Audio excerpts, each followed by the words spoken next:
Привет! Welcome to today's video. Last time I attempted Russian knitting, I chose a pattern from this book. Today, now that I know what pattern I'm going to do, I'm going to attempt to get the pattern to a point where I can work with it. So, I made photocopies. Unfortunately, I accidentally moved the photocopier and her face is a bit messed up, but at least it's her face, not the pattern. Because I think with the way this is written, I can largely ignore a lot of the text. There's like one thing here, it tells me it's supposed to be in the round at some point. And there's some instructions, but there is this lovely, lovely graph. And I can tell from the picture and the graph that the amount of rows that this goes up to is as far as this picture does, and then there's like a bunch of ribbing, which they don't need the graph for. And then this part right here, I can tell is a repeat. Boom, there you go. I can tell is a repeat, so I think she has like 3 or 4 repeats across her back. But there's a legend here. And I think if I spend some time looking at the pictures and then figuring out what each symbol corresponds with, I should be able to figure this out, hopefully. I can also tell from the way that the pattern is with knitting, especially with the way that the turns are, the person's working up. So they're starting at the bottom and they're working their way up, which means I'm starting in the flat. Like I'm starting flat, but at some point it's going to join to turn into the round. On row 14, it looks like.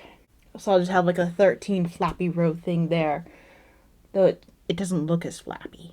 When I actually like make this part, I'll see how wide it is and I'll know how many repeats I need to do for this pattern overall in order to fit around me, you know. Because am I going to create a gauge panel? Should I probably be creating a gauge panel for this? But do I care? Yeah, some of the stuff is pretty easy. Ooh, I just recognized the word that I've learned from the crochet book means together. I don't think there's too many special stitches. I think I got this. So what I'm going to do is I'm going to switch to time-lapse mode instead of like talking all this through, because I know when I'm actually doing this, I'm probably not going to want to talk it out. I'll get this pattern to a place where I can actually start working on it.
Figuring this out went a little bit quicker than I thought. So I figured out knit and purl right away. Pretty easy from the way that the pictures worked. The things that were a little bit hard to figure out were what these two symbols meant. This like little thing right here and that. And I couldn't really tell from the picture. So since I don't really see it happening anywhere else, I'm making the guess that this is the increase because I see it happening along this part but nowhere else in the pattern. That these are slip stitches, the ones along the edge here. Because often when you've got like a row, it can make for a neater edge if you slip the first stitch of the row instead of knitting it. Like I also looked at the instructions real quick and I can tell from the numbers that my original assumption was correct. That I'm going to be starting with this and then I'm working my way up.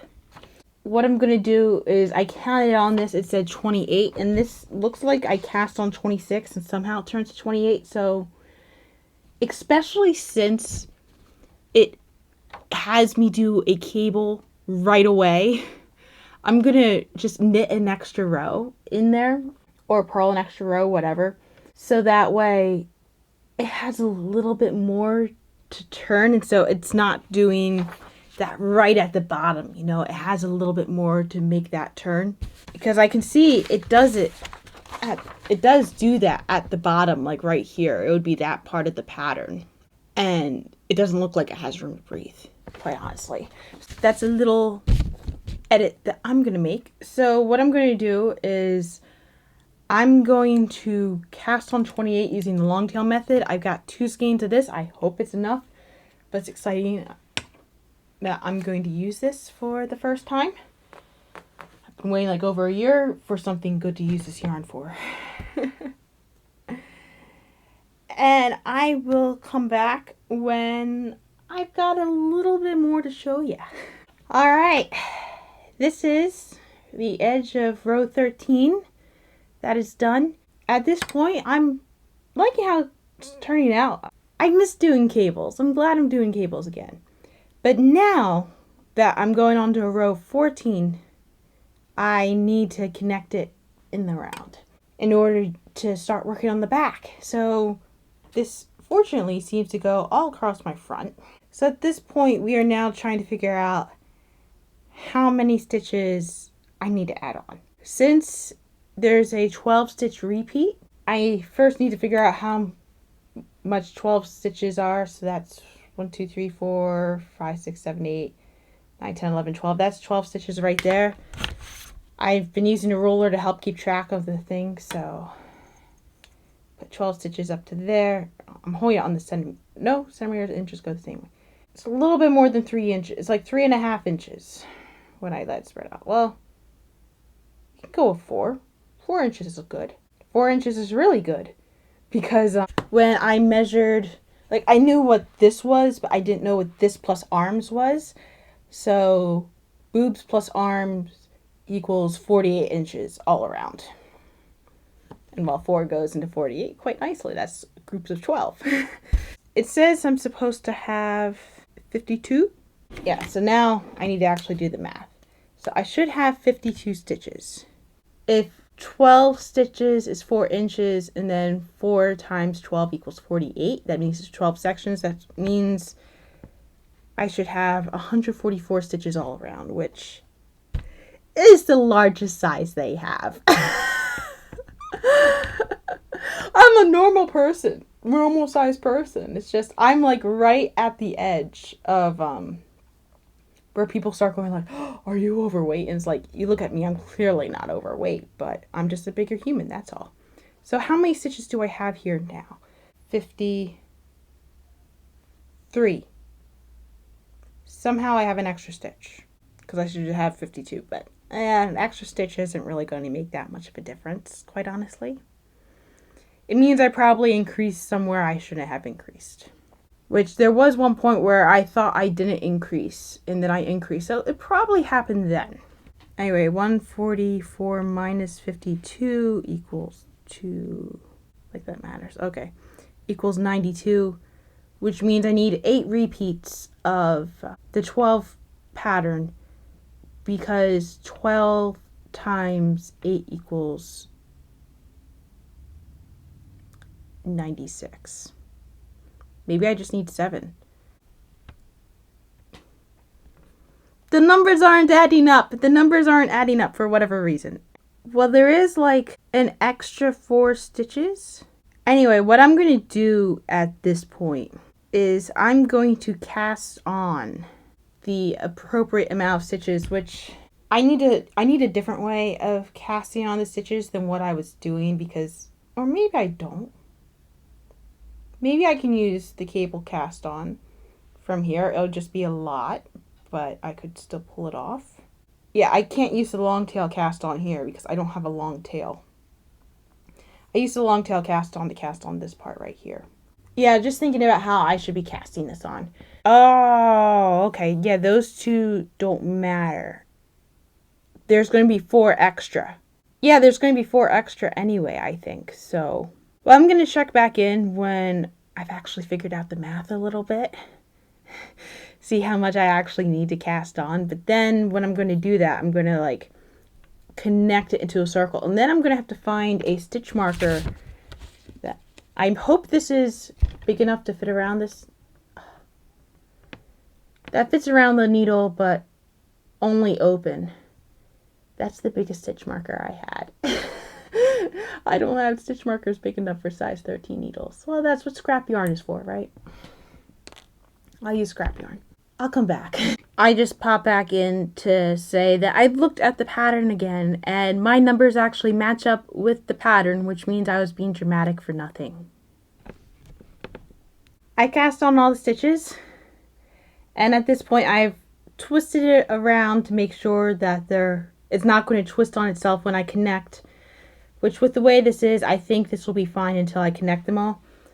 And then since I don't have, I did cast on 1 less stitch than they told me to because I had an extra stitch. So now we're back to the amount of stitches I'm supposed to have. Because the pattern has this repeat section right here, it's going to be a lot easier for me to keep track of where the sections start and stop if I have stitch markers. But I've already determined that none of my stitch markers are big enough for the 7 needles, so I cut some scrap yarn.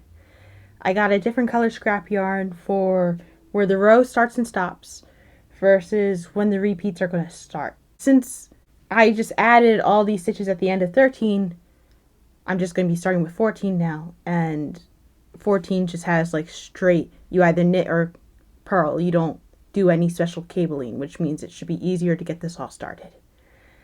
So yeah, we're going to get working on that. I'm about halfway through the pattern part of the cowl, and it is turning out lovely. I mean, that's part of it so far. I'm not sure how excited I am about the color, but it does look like I got my makeshift gauge right. It's kind of hard to tell on the set of needles, but I know it's going to expand more once I take it off. And these stitch markers have been a godsend, because the way that my mind works is I'll break things into little parts, and the fact that I literally have these little like pieces to tell me this is the repeat makes it so much easier for me. Have I made a couple mistakes in here? Probably, but they're also the type of mistakes that you won't be able to tell. In fact, I defy you to try to figure out where I made the mistake. They're in there, but I bet you won't be able to notice. And yeah, it got a lot longer to finish a row when I connected it in the round, but that's to be expected. Yeah, so I'm on row 28 now, I want to say. Yeah, I'm in the middle of 28. And it's not until row 34, it looks like, when I start decreasing. So the decreasing's coming soon. And I like it when it decreases, because the rows get shorter and shorter, and that means they get done quicker and quicker. My productivity mind goes like, yes, give me more. We're almost there. With the way that the pattern is, they have the entire chart for the pattern. So once I finish the chart, I just got to figure out the ribbing. And then once I figure out the ribbing, it's just weave in the ends, and I'm done. It's kind of hard to tell from sight, but it's largely hollow inside of here at this point. And there's a lot more yarn in this skein than I was expecting. when I started this project, I bought another skein of this yarn because I wasn't sure that I would finish it off. But now I'm starting to wonder if I'm going to finish off this skein, which is like the total opposite of the question that I had. If I don't end up finishing this skein, then I'm back where I was, where I have 2 skeins of this yarn that I don't know what to do with. Unless I make 3 cowls, but to be honest, I'm probably only going to have use for 1 of these. Anyway, I'm going to get back to knitting now.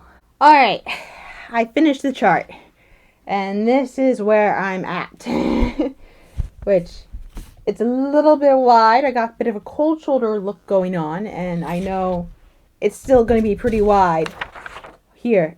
Like, it's still going to be pretty wide here, but not as wide as it currently is. So, I realized that I'm going to have to do a couple things, because if you look at the graph here, if I hold it very nicely, there we go. You can see here it ends on a cable row, and then it goes into ribbing, which I'm not crazy about the idea of going straight from a cable to a ribbing. So I'm going to add an extra row there just to give the yarn a chance to breathe, so I'm not trying to do too much with one stitch. And I took out the stitch markers with the last row, so I just have like a bunch of these now, except for the one that marks the end of the row. Because it got to the point where they were getting so close together, it really wasn't worth it. And I also knew I wasn't going to need them going forward. And then I also realized that the last part of the instructions were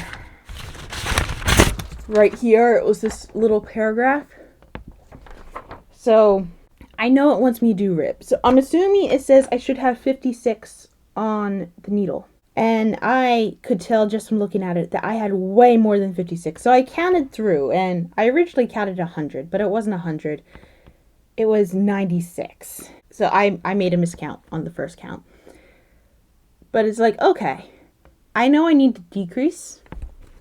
So how do I space these decreases evenly? So I went through the entire round, and I counted how many knit and purls were in succession. So that's what this whole like math chart thing is here. So I figured out there were 52 knit stitches and 44 purl stitches. And since I had 96 stitches and I need to get to 56, I have to remove 40 stitches. And it turns out, with the way the stitches are spaced out, if I decrease in every purl, except for 4 of them, I will decrease the 40 that I need evenly. And then it's like, well, how do I know which 4 not to purl? Well, luckily enough, there are 3 parts of the purl patterns where it's an odd number. So that makes it a lot simpler for me, because where it's an odd number, I don't decrease.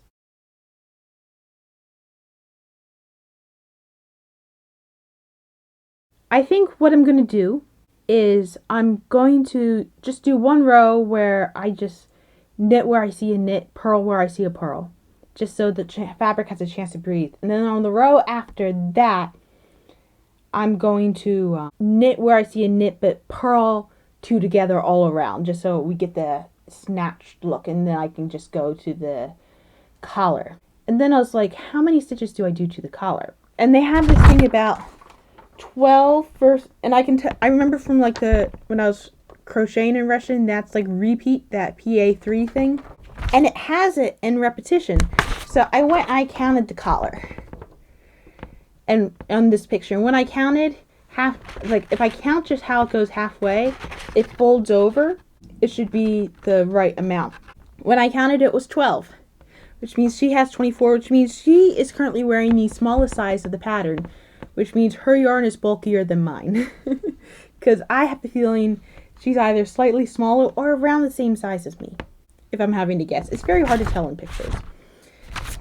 And in my iteration of the pattern, because I know I'm working the highest one, it wants me to do it 7 times. 12 times 7, 84. So I know I got 84 rows of ribbing. And I'm probably going to lose the scheme of Yarn Chicken. I have that much left, which makes me thankful I bought the second skein after all, because I know I'll have enough to complete this pattern.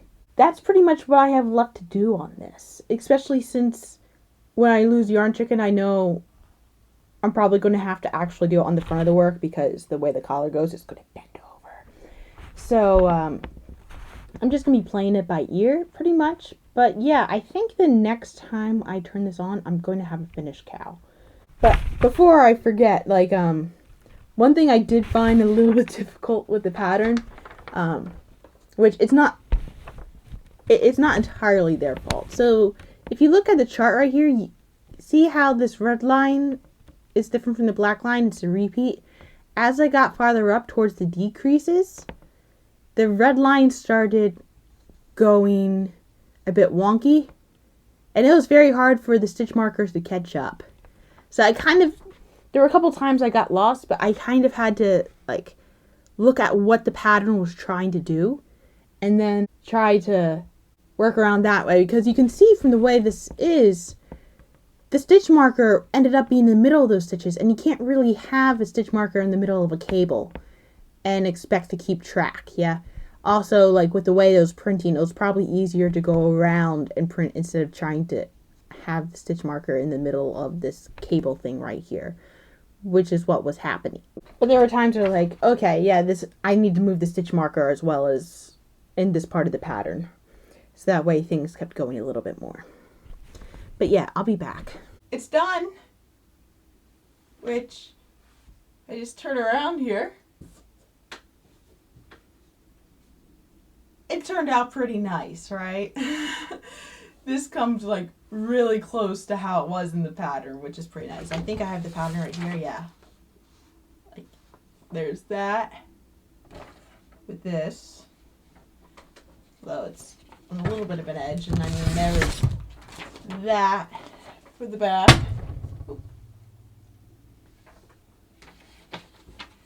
I realized after I said I was going to do 84 rows that this was only 40 some rows, so 84 rows might have been overkill, so I kind of just eyeballed it and I stopped at 24, which is what I think the person in the picture actually stopped at. So it's nice and warm, although when I do put on a sweater, the part that tends to get cold is this, but this might actually help me because I do find I put on sweaters and then I just push the sleeves up anyway. And honestly, with the graph, like, it's nice I was able to, like, see the pattern come out in the graph. So there were times where I got lost. Like, I forgot where I was. Especially with the stitch markers because of the way that it was going like that. So I was able to just, like, look at it later on, like, earlier, and see what the pattern was attempting to do, which was nice.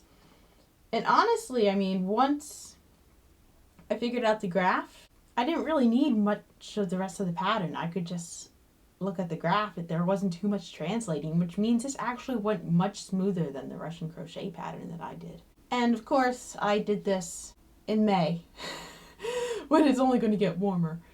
But I am going to Ireland next month, so maybe I'll just take this along, you know, just a nice little touristy thing. Yeah, I'm really happy with how this turned out, and if it does get like super cold, I can always just go like this. Ooh. I'm glad I bought the second skein because I did run out and I did have to add it during the ribbing. So I was justified. Anyway, that was today's entertainment. Have a nice day.